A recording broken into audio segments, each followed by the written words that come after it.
Students, आज के इस लेक्चर में हम 12वीं क्लास का गणित का पहला अध्याय के एक्सरसाइज नंबर 1.1 के उदाहरण हल करवाएंगे। हमारे पास पहला उदाहरण है। मान लीजिए कि ए किसी बालकों के स्कूल के सभी विद्यार्थियों का समुच्चय है।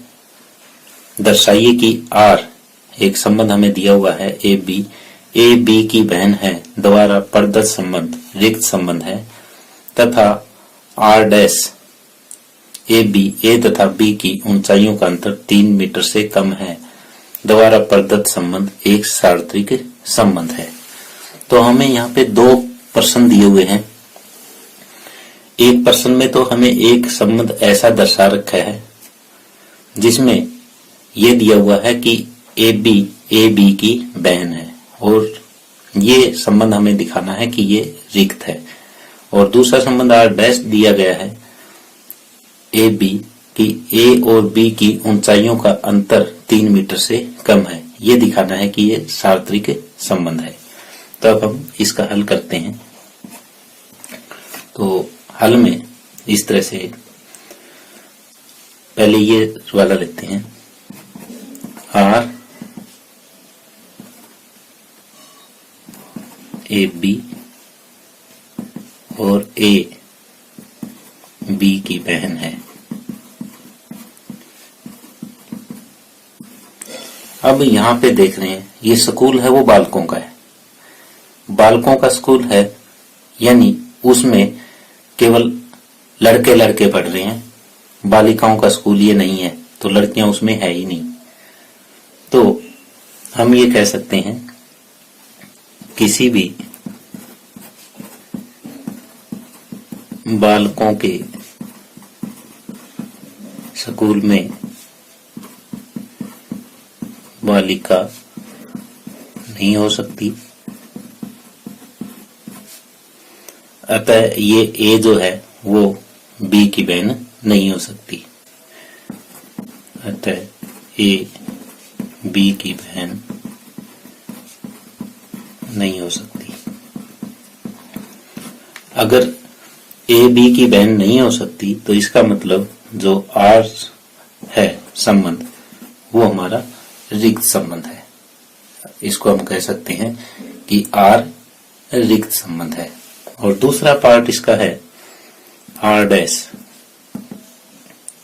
यानी पहले भाग में तो हमने ये रिक्त दिखाना था और दूसरा दे रखा है आर डैश यानी ए और बी विद्यार्थी है और इनकी ऊंचाइयों का अंतर 3 मीटर से कम है। ए तथा बी की ऊंचाइयों का अंतर 3 मीटर से कम है। ये संबंध हमें दिखा रखा है। तो हम यहाँ पे क्या जानते हैं कि कोई भी दो विद्यार्थी हैं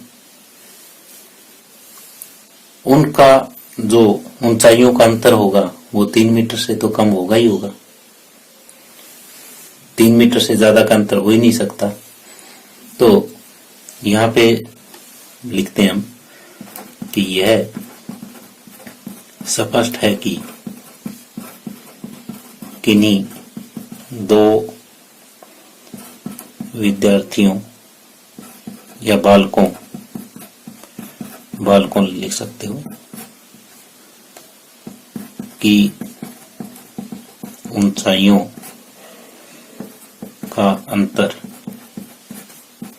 हमेशा 3 मीटर से कम ही होगा। तो इसमें सभी विद्यार्थी आ जाएंगे। कोई भी यहाँ पे ऐसा अवयव नहीं होगा जो नहीं आएगा, यानी इसमें ए क्रॉस ए के सभी अवयव शामिल हो जाएंगे। तो आर डैश जो है वो ए क्रॉस ए हो जाएगा। तो अतः आर डैश एक सार्वत्रिक समुच्चय है।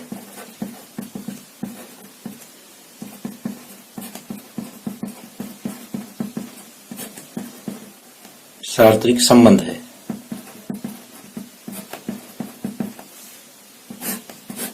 इस तरह से जब वहां कोई लड़की थी नहीं उस स्कूल में, तो इसके संबंध में कोई अवयव नहीं आएगा। और जब सारे बच्चों की ऊंचाइयों का अंतर 3 मीटर से कम है, तो इसका मतलब इसमें आर डैश में जितने संबंध बन सकते हैं मैक्सिमम, यानी a गुणा a, यानी जो उनके कार्तीय गुणन है उनकी संख्या के बराबर ही हमारा आर डैश आ जाएगा। तो ये एक सार्वत्रिक संबंध है।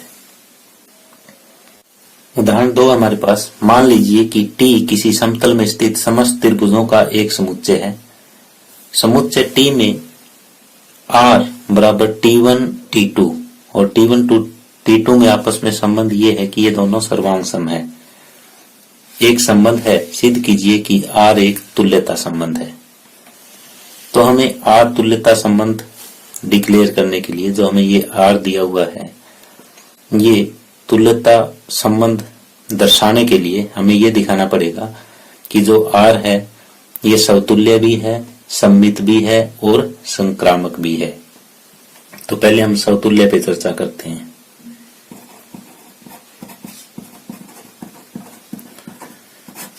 कि जो R है वो समतुल्य है कि नहीं है। तो हम जानते हैं कि जो प्रत्येक सर्वांग सम त्रिभुज है, यानी कोई भी त्रिभुज खुद के सर्वांग सम होती है, ये कह सकते हो। हम जानते हैं कोई भी त्रिभुज अपने आप के सर्वांग सम होती है।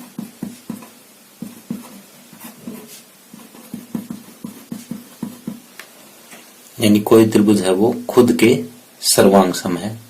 तो अतः यानी अगर कोई एलिमेंट हमने यहाँ पे T लिया, T1 यानी T1 के सर्वांग सम है, ये बात सत्य होगी। तो अतः R समतुल्य है। अब दूसरा हमें सममित सिद्ध करना है। सममित में क्या करेंगे कि T1 T2 R से संबंध रखते हैं और हमें सिद्ध ये करना है कि T2 T1 भी R से संबंध रखेंगे। तो इसका अर्थ ये है कि T1 सर्वांग सम है T2 के, यानी T1 T2 के सर्वांग सम है। सर्वांग सम सर्व अंग समान। तो इसका अर्थ ये क्या हुआ, T1 अगर T2 के सर्वांग सम है तो T2 भी T1 के सर्वांग सम होगी, T2 भी T1 के सर्वांग सम होगी। तो इससे हम किस नतीजे पे पहुंचे, इससे इस नतीजे पे पहुंचे कि T2 T1 है वो भी R से संबंध रखता है। तो अतः R सममित है। तीसरा एक और संक्रामक हम चेक करते हैं। जैसे T1 T2 R से संबंध रखता है, इसका मतलब ये है कि T1 T2 के सर्वांग सम है और तथा T2 T3, इसमें 3 लिए जाएंगे, ये R से संबंध रखता है। इसका मतलब ये है कि T2 T3 के सर्वांग सम है। अब यहां से हम देखते हैं T1 तो T2 के सर्वांग सम है और T2 T3 के सर्वांग सम है। इसका मतलब ये हुआ कि T1 जो है वो T3 के भी सर्वांग सम होगी। इसका अर्थ ये है कि T1 T3 के सर्वांग सम होगी। अगर ये T1 T3 के सर्वांग सम है तो हमें ये प्राप्त हो गया कि T1 T3 भी R से संबंध रखती है। तो ये जो संबंध है समतुल्य भी है, सम्मित भी है और संक्रामक भी है। तो अतः R एक तुल्यता संबंध है।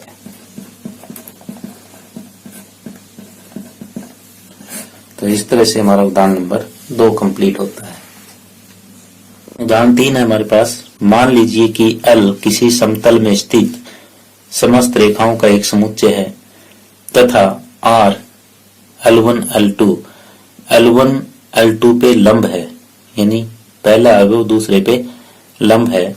समुच्चय L पे परिभाषित एक संबंध है।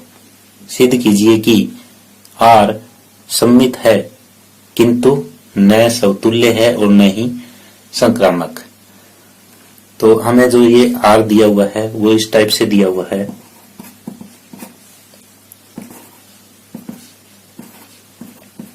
L1 L2 और इन अवयवों का आपस में क्या संबंध है? ये संबंध है कि L1 L2 पर लंब है। अब हम समतुल्य चेक करते हैं।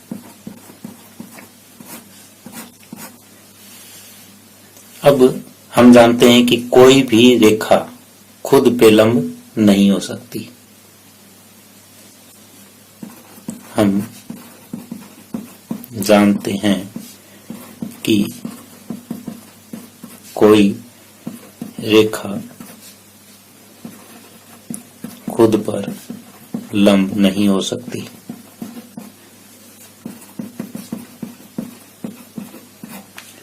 तो अतः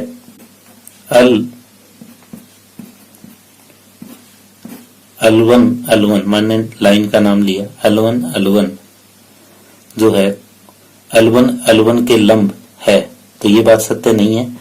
तो अतः ये संबंध नहीं है। तो हम ये कह सकते हैं कि R समतुल्य नहीं है। क्यों नहीं है? क्योंकि कोई रेखा खुद पे लंब नहीं हो सकती। अब दूसरा हमें सम्मित सिद्ध करना है। सम्मित के लिए हमारे पास L1 और L2 R से बिलोंग करता है, यानी ये संबंध R का सदस्य है। तो हमें ये सिद्ध करना है कि L2 L1 भी R का संबंध रखेगा। तो यहाँ पे ये अगर R से संबंध रखता है तो क्या है कि L1 L2 पर लंब है। यहाँ L1 L2 पर लंब है। अगर L1 L2 पे लंब है, जैसे ये L1 है, ये L2 है। L1 अगर L2 पे लंब है तो L2 भी L1 पे क्या होगा? लंब होगा। इसका अर्थ ये हुआ कि L2 L1 पर लंब है। L1 L2 पे लंब है, इसका अर्थ ये था कि L1 L2 R से बिलोंग करता है। तो L2 L1 पे लंब है, इसका अर्थ क्या हो जाएगा कि L2 L1 भी R से संबंध रखेगा।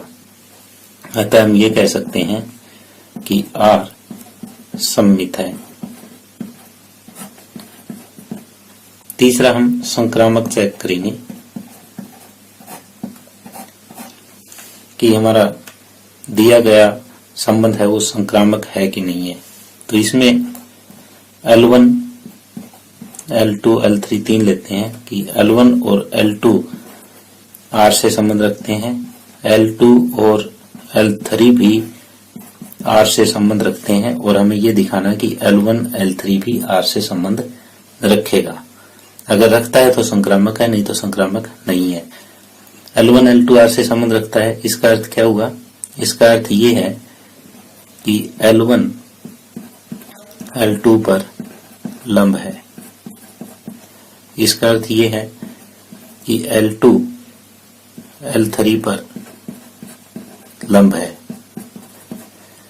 कि L1 यहाँ पे देख रहे हैं L1 L2 पे लंब है, ये L1 है, ये L2 है, और L2 पे L3 लंब है, ये L3 लंब हो गया।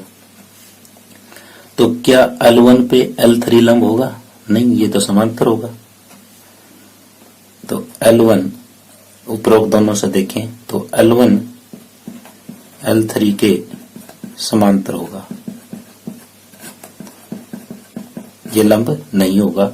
अतः हम कह सकते हैं कि L1 L3 जो है वो R से संबंध नहीं रखेगा,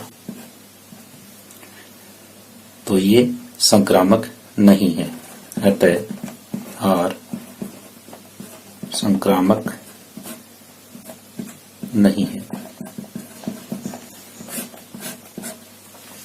तो इस तरह से हमारा उदाहरण नंबर 3 कंप्लीट होता है। उदाहरण नंबर 4 है, सिद्ध कीजिए कि समुच्चय 1 2 3 में हमें ये आर्क दे रखा है कि 1 1 2 2 3 3 1 2 2 3 द्वारा प्रदत्त एक संबंध समतुल्य तो है, लेकिन न ये सममित है और न ही संक्रामक है, ये दिखाना है। तो हमें जो समुच्चय दिया है वो ए मान लेते हैं हम।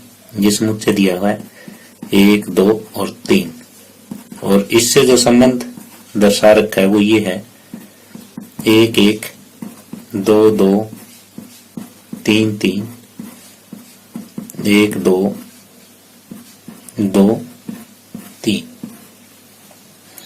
पहले हम समतुल्य की जांच करते हैं कि ये समतुल्य है कि नहीं है।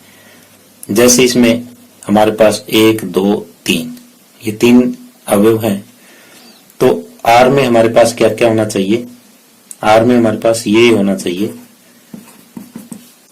एक तो 1 1 होना चाहिए, 1 2 2 होना चाहिए, 1 3 3 होना चाहिए। ये तीनों के तीनों R में विद्यमान है। 1 1 भी है, 2 2 भी है, 3 3 में है, यानी होने चाहिए। और ये तीनों अवयव R में मौजूद हैं, तो अतः R समतुल्य है। दूसरा हम चेक करते हैं कि ये सममित है कि नहीं है। सममित के लिए जैसे हमारे पास यहाँ 1 2 इन चीजों को हम अब नहीं देखेंगे, हम बचे हुए अवयवों को देखेंगे। जैसे जो दोनों सेम है उसमें सममित हम नहीं देखेंगे, तो बचे हुए अवयव 1 2 हैं, ये हमारा R से संबंध रखता है। तो ये होना चाहिए कि 2 1 भी R से संबंध रखे, लेकिन ऐसा यहाँ पे नहीं है। 2 1 R से संबंध नहीं रखता, तो अतः R सममित नहीं है। अब तीसरा, संक्रामक है कि नहीं है, ये चीज चेक करनी है। संक्रामक के लिए हम ये देख रहे हैं कि 1 2 R से संबंध रखता है, दूसरा 2 3 भी R से संबंध रखता है, लेकिन अब 1 3 भी R से संबंध रखना चाहिए। क्या 1 3 इसमें है? R में नहीं है। 1 3 R से संबंध नहीं रखता, अतः R संक्रामक नहीं है। तो अतः हम कह सकते हैं कि R समतुल्य तो है, लेकिन ये न सम्मित है और न ही संक्रामक है। तो इस तरह से उदाहरण नंबर 4 कंप्लीट होता है। आगे उदाहरण 5 है, सिद्ध कीजिए कि पूर्णांकों के समुच्चय Z में R ए बी संख्या 2 ए बी को विभाजित करती है, यानी a माइनस बी को विभाजित करती है। द्वारा प्रदत्त संबंध एक तुल्यता संबंध है। तो हमें R क्या दिया हुआ है, R हमें इस टाइप से एक संबंध दिया हुआ है ए बी का, जहां ये संख्या 2 a माइनस बी को विभाजित करती है, ये संबंध दिया हुआ है।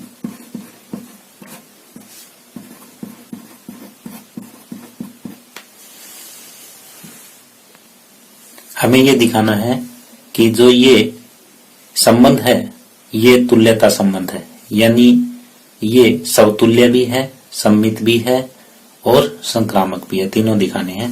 तो सबसे पहले हम समतुल्य की जांच करते हैं कि ये समतुल्य है कि नहीं है।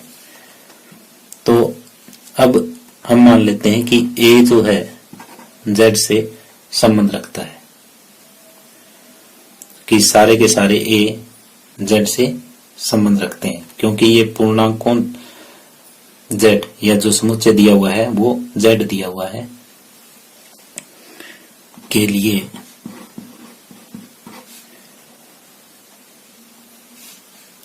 जैसे संख्या 2 है a माइनस a को विभाजित करती है,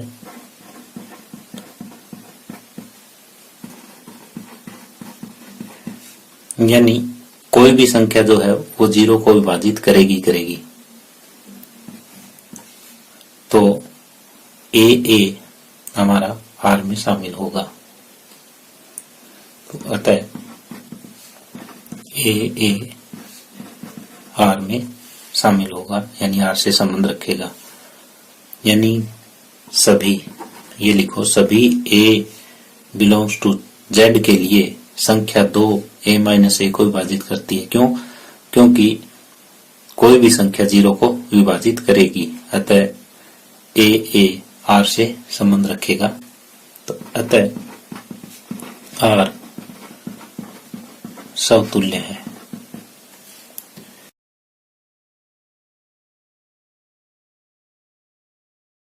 दूसरा हम सम्मित चेक करेंगे।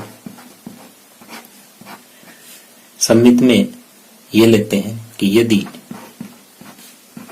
ए बी R से संबंध रखता है तो इसका मतलब क्या हुआ कि संख्या 2 a माइनस बी को विभाजित करती है।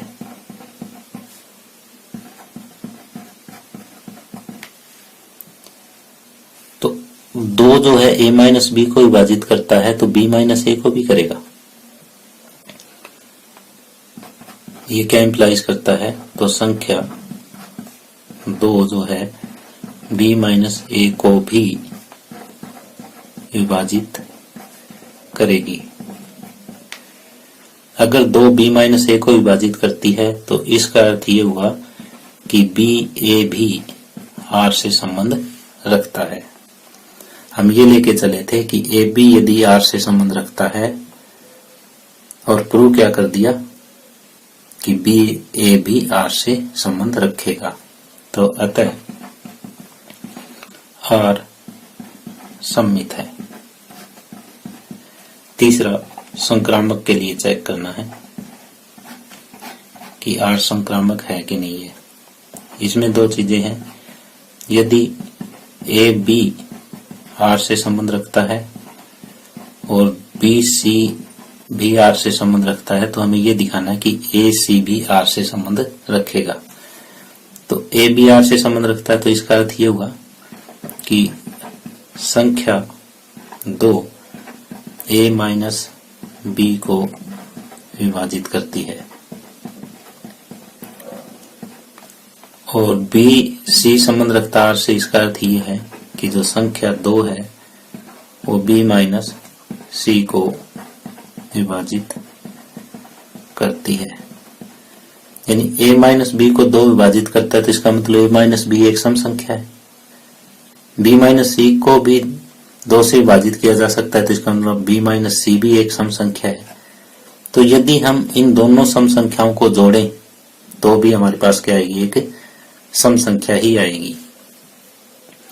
कि हमारे पास a माइनस बी तथा b माइनस सी दोनों ही सम संख्याएं हैं।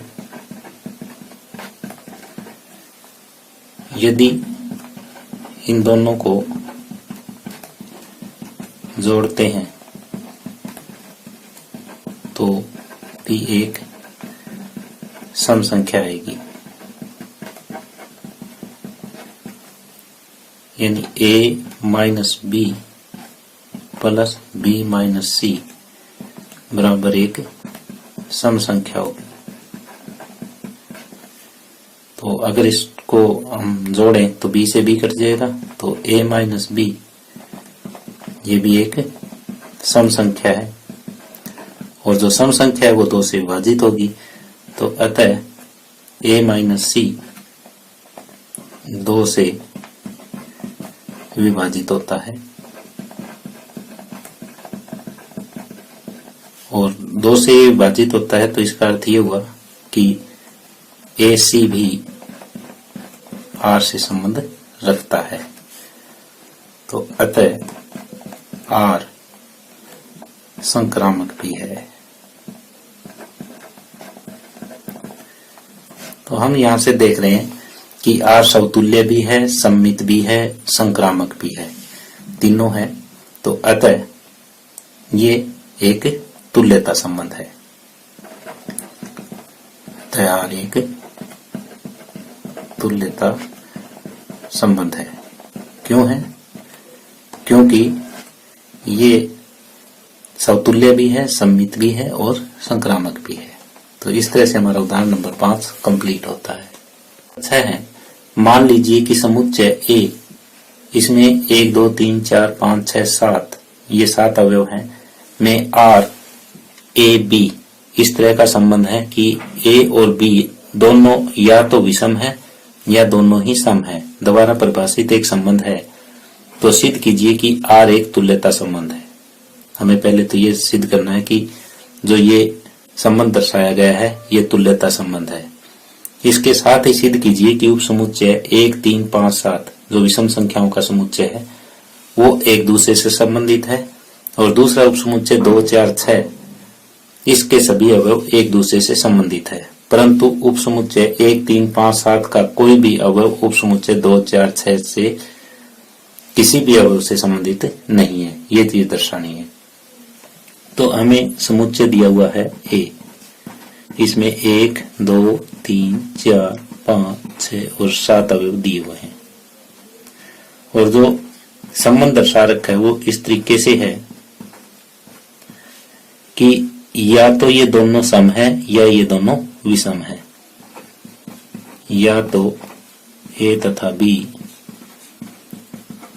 दोनों सम है या दोनों विषम है। ये चीज दिखा रखी है, ये संबंध है। अब हम समतुल्यता की जांच करते हैं। ये संबंध समतुल्य है कि नहीं है। समतुल्य के लिए भाई या तो ये अवयव है वो सम है या विषम है।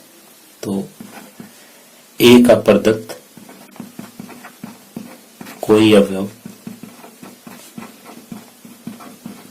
A क्या है, या तो सम है या विषम है।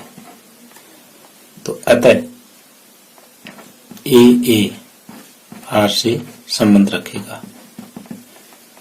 तो अगर A R से संबंध रखेगा यानी 1 1 ले सकते हैं, यहाँ पे 1 3 ले सकते हैं, 1 5 ले सकते हैं, 1 7 ले सकते हैं। यानी या तो दोनों सम ले सकते हैं या दोनों विषम ले सकते हैं।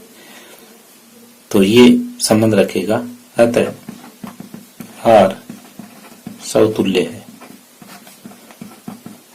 अब दूसरा सममित चेक करते हैं। सममित में ऐसा होगा कि ए बी हमारा आर से संबंध रखता है और हम ये सिद्ध करेंगे कि बी ए भी आर से संबंध रखेगा। तो ए बी आर से संबंध रखता है, इसका अर्थ ये है कि ए तथा बी दोनों या तो सम है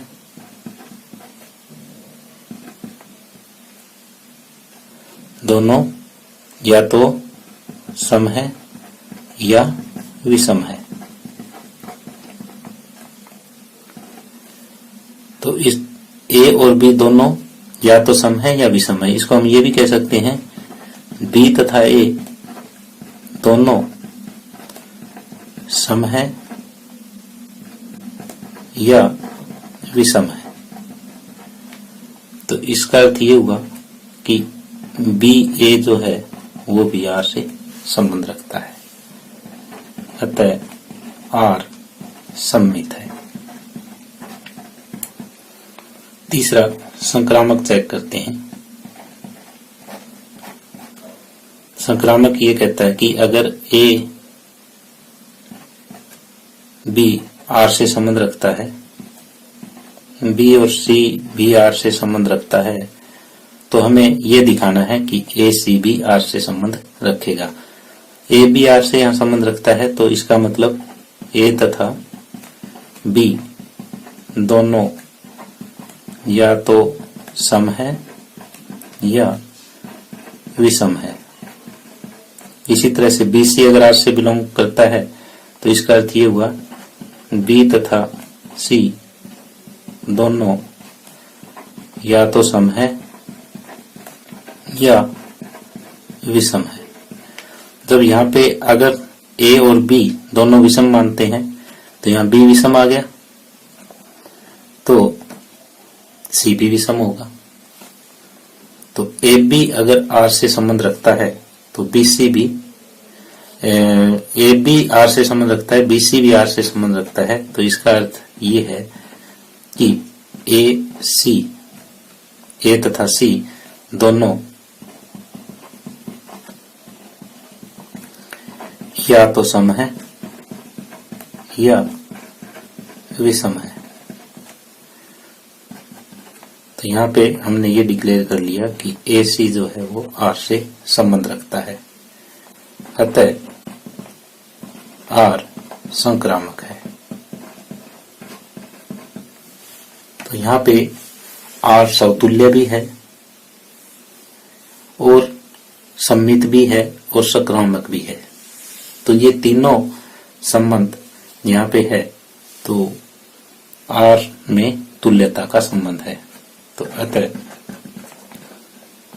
आर एक तुल्यता संबंध है। तो यहां तक हमारा ये पहला पार्ट कंप्लीट हुआ है कि आर एक तुल्यता संबंध है, ये हमें सिद्ध करना था। साथ में हमें ये सिद्ध करना है कि उपसमुच्चय 1, 3, 5, 7 के सभी अवयव एक दूसरे से संबंधित है।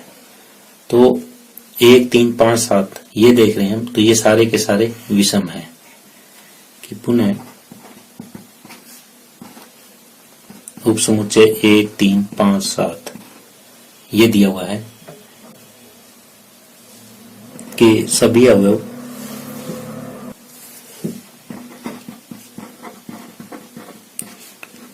एक दूसरे से संबंधित है। क्यों? क्योंकि सभी जो है ये विषम है, सभी के सभी अवयव विषम है।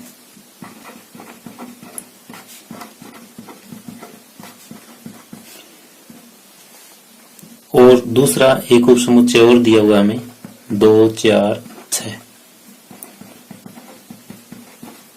साथ ही इसके सभी अवयव भी एक दूसरे से संबंध रखेंगे कि सभी अवयव एक दूसरे से संबंधित है, क्योंकि सभी अवयव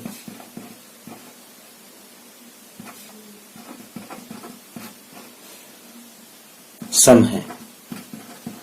तो हमारी कंडीशन यही थी, या तो सारे जो अवयव हैं वो विषम होने चाहिए, ये सारे अवयव सम होने चाहिए। तो ये जो वो दो उपसमुच्चय दिए हुए थे, इनके सभी अवयव एक दूसरे से संबंधित होंगे। लेकिन जो ये 1, 3, 5 और 1, 3, 5 और 7 ये उपसमुच्चय है, इसका कोई भी अवयव